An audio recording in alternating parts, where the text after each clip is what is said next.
tick, tick, tick, tick, tick, tick, tick, tick, tick, tick, tick, tick, tick, tick, boom. Oh yeah, baby. It's that time. The days are getting longer, and you can hear it. The fish are starting to hit the top, and you can't fish topwater without walking baits. So today, we're gonna go for a walk, baby. It's all about the walking bait.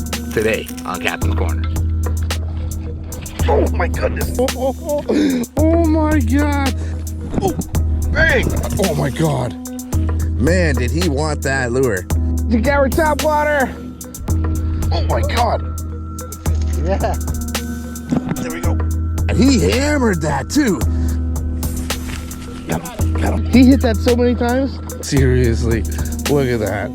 That is just insane. That's right, topwater. It's gotta be one of the greatest ways to target bass, especially this time of year. You're talking late spring, early summer, when those bait fish are starting to congregate, when the water temperatures are rising and the fish are getting more and more actively chasing down bait fish. There is nothing better than targeting with topwater. And when they're active like that, there's no better way to target them on top than with a walking bait. There is a huge variety of walking baits out there. All sorts of manufacturers creating all different kinds. They've all got different shapes. They've all got different sounds, but they all have one thing in common. They walk, or walk the dog. And that's the whole point of it. What makes a walking bait a walking bait? It's a bait like this. It's got no lip to it. The eye is generally a little bit more towards the bottom instead of straight off the top. And it's got that torpedo shape to it here. And the way you're gonna work this, it's gonna walk side to side, side to side.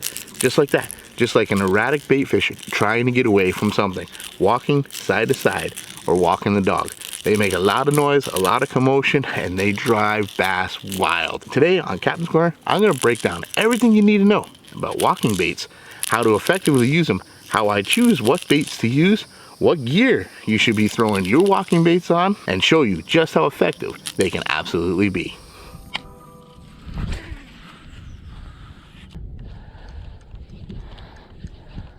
Oh. Oh my goodness. That was awesome. That's a good fish too. That's a good fish too. Yeah. Sweet, dude. He hit that so many times. Yeah. Oh. He wanted that.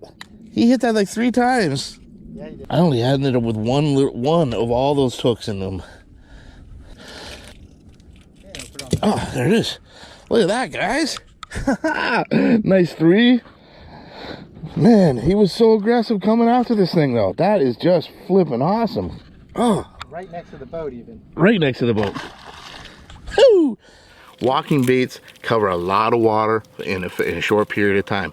You can cast them a million miles. You can move them fast, but you can also move them pretty slow. Covering a lot of water, especially open water, there is no better bait than a walking bait. So what makes a walking bait is the shapes. Almost all of them are gonna have this very similar shape and style to them. They look like a little cigar. They got a pointed nose to it, and the eye is generally down near the bottom rather than straight off the top. It's down near the bottom. That's what helps give it that walking side to side action.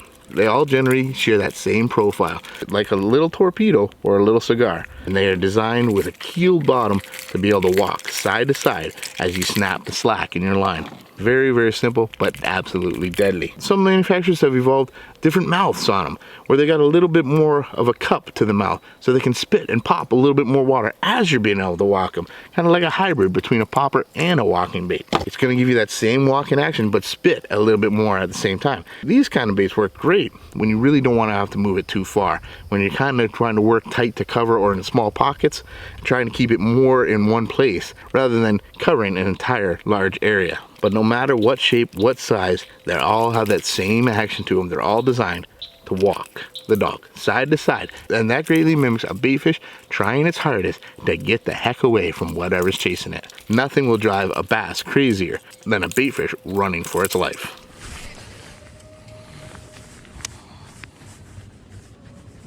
Whoa. There you go. There you go. Oh! That was a big fish, dude. Yeah. See that weight come after it? I bet that's what I saw. Dude, another wake. No way. Look at that wake. Look at the size of that wake. Got him. Got him. Yeah, look at him. That's a good one. Keep him down. Dude, good fish. Good fish. Good fish. Oh. Jeez, there's 5 giants chasing him, dude. Get one right behind it. My God, double up, double up. This guy. Oh my God, he barely got it. Oh my God, oh my God. Oh my God, that's a huge fish. You get him? Yes! That's at least a 5. So weird. You did it again, man. Every time, man. Oh my God. And I barely had it. Look at, Let me get a picture of I got one little hook in his corner of his lip. Let me see the turn the hook set. I want to see the hook. Oh, guys, seriously, look at that. That is just insane. So yes, there are literally hundreds of walking baits out there. And let me help you break it down a little bit to try to decide what walking bait you want to use when you're out there. There are a bunch of different factors in each bait that help me determine which bait I'm going to throw today. They come in a large variety of different sizes, styles, shapes, and even sounds. And all those factor into what bait I choose to throw today. Baits like the Super Spook Junior.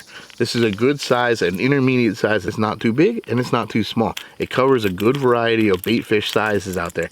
And it's got a nice loud thump to it. It makes a good bassy thump to it as you're going through the water. Click, click, click, click, click. Drives bass really wild. But some days they're going to want something a little bit bigger, or they're going to want something a little bit smaller. And when they're really, really aggressive and they're moving fast and they're competing with each other, you want something that makes a lot of noise.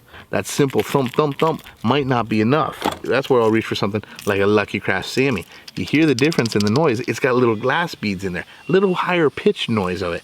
You can move in this faster. It's going to be a tick, tick, tick, tick, tick, tick, tick, tick, tick, rather than a thunk, thunk, thunk, thunk, thunk. If you catch my drift. Sound plays a big difference in what baits they're going to choose to eat, in my personal opinion. And that's why I'm a really big fan of these Livingston walking bosses. They're a big bait. They have a big beefy profile, but they have a fantastic sound to them. They got the big thunk, and they got those little glass beads in there, but they also have a little trick to them. Livingston Lures has B.A.S. technology. It's a little electronic bait, and this thing even chirps. I've literally had bass come up and slam this thing 2-3 times without even moving it, just from that little chirp, chirp, chirp. So sound makes a big difference in your topwater walking baits. Sometimes you know they're there, but they're just not hitting. They just don't seem to really be reacting to your walking bait. Maybe all you need to do is throw a different sound at them. This is a Lucky Craft gunfish. Same makers as the Sammy, but it's got a ton of little tiny beads in it. But it's a little more of a finesse style, a little smaller bait, a little more finesse. You can work it a lot slower, but still make a very erratic noise on each little pop. And sometimes that is the absolute key to get them to strike. When you're having trouble really getting them to strike, try switching to something with a little bit smaller profile that makes a little higher pitch, a little more noise.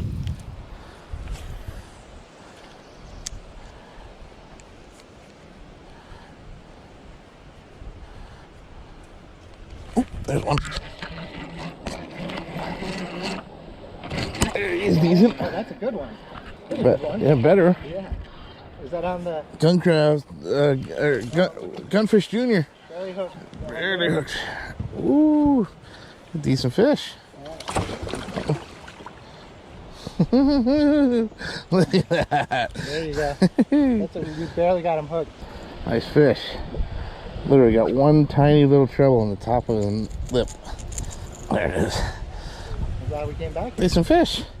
Nicest one today. Nice. Couple pounds. Yeah. On that little micro Gunfish Junior topwater. Whoosh. Now, as far as colors go, when you're selecting your walking baits out there, it's a pretty natural thing. For the most part, you're targeting fairly aggressive fish. They're moving pretty quick, chasing down schools of bait fish. You're going to really want to match the hatch and pay attention to the water clarity. They are often looking at the bait from the bottom, from down below. So when you've got a dark, overcast days, low light conditions, things like that, it's often better to throw something with a little darker profile for it on the bottom, an orange belly or even a darker belly. that it's going to give a bigger contrast up against that darker sky. Bright sunny day, something with a lot more reflective silver and white is going to do a lot better. You don't have to worry about that profile. They're seeing it, they're getting a good look of it, but it's got that little extra flash and that little more and a little brighter than those other ones. That might be the trick to get you more bites on that particular day. And of course, in darker water, you want to use darker colors. In clearer water, you want to use more natural and lighter colors. But the key is we're mimicking bait fish. So try to match the hatch. If you're on a lake where you know they're eating a lot of bluegill, look for those bluegill patterns. If you're on a lake where you know they're feeding heavily on shad, get the shad colors. If you're on a generic lake where they're feeding on shad, shiner, bluegill, anything they can get a hold of, then you can feel free to go ahead and get something a little bit crazier that's going to stand out a little bit more. That may be the key too. But when it comes to selecting colors, I like to try to select the colors that best suit the water clarity, whether it's overcast or bright and sunny, and try to match the hatch as best as possible. Oh, got him. Good one. It's not that big. It's the right species though. I figured they gotta be here. He's not bad. No, it's still a chunker.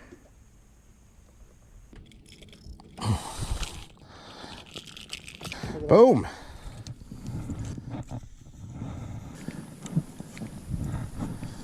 Oh, bang, right on, second cast. Oh yeah, he's decent too. Second cast on the big evergreen, and we got ourselves a decent bass. Woo-hoo-hoo. Yeah, check that out, guys. Right on. Loving it, loving it. There we go. Great big evergreen. Second cast, got us a nice bass. Working a walking bait is extremely simple. What you're trying to do is get it to walk side to side on a nice even cadence. Most effective way to do that is to make sure you have a little slack in your line. Every time you snap the tip of your rod, it snaps that little bit of slack, and that's what gets it to walk side to side in a really neat, nice cadence. If you don't have enough slack in your line, you have too tight of a line, it'll tend to just slide that bait along, slide it along, and it's not going to have that good presentation that a walking bait should have. Make sure you've got a little bit of slack in that line and you're working the slack. Only reel up whatever you snap. Some days they're going to want it moving a lot faster in a steady straight line. Some days they're going to want that little pause. So adjust your cadence when you're out there. Let the fish tell you what they want today.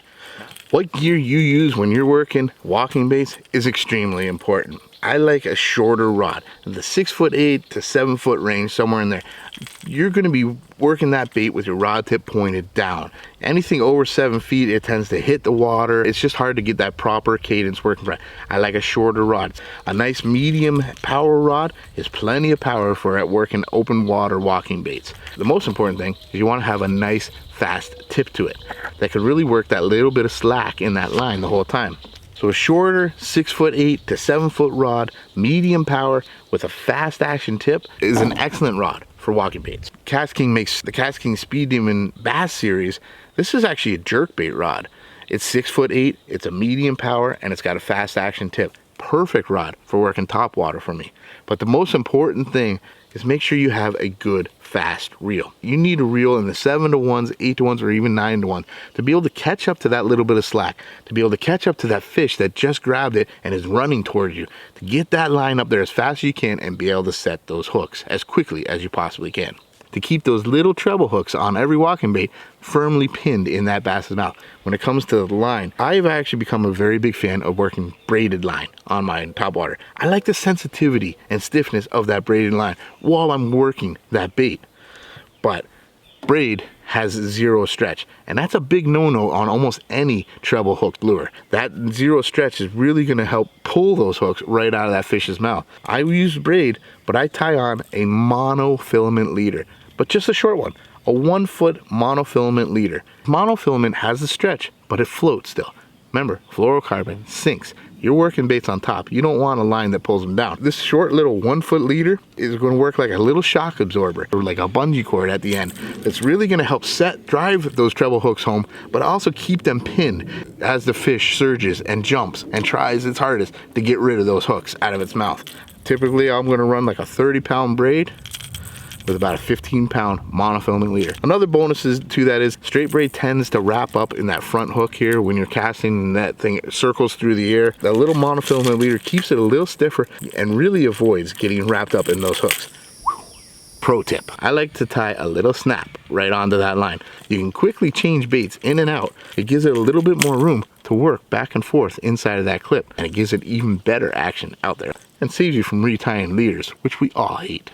There is no doubt, guys, when it's topwater time and that topwater bite is on, learning how to properly use a walking bait can greatly increase your bass game out there. Get yourself a variety of walking baits. Get out there and throw some walking baits. You're gonna catch a ton of bass. When they're hitting that top, throw a walking bait. There's nothing better. But guys, I really hope you enjoyed this. I hope you learned a little something. If you did, make sure you smash the heck out of that like button. And leave a comment for anything else you'd like to see us film out here. We'll do our very best to make a video out of each and every one of those. But most importantly, guys, subscribe to the channel and stay subscribed because there's plenty more coming right here on KastKing. I'm Captain Mikey, signing out. The future is bright. You keep those lines tight.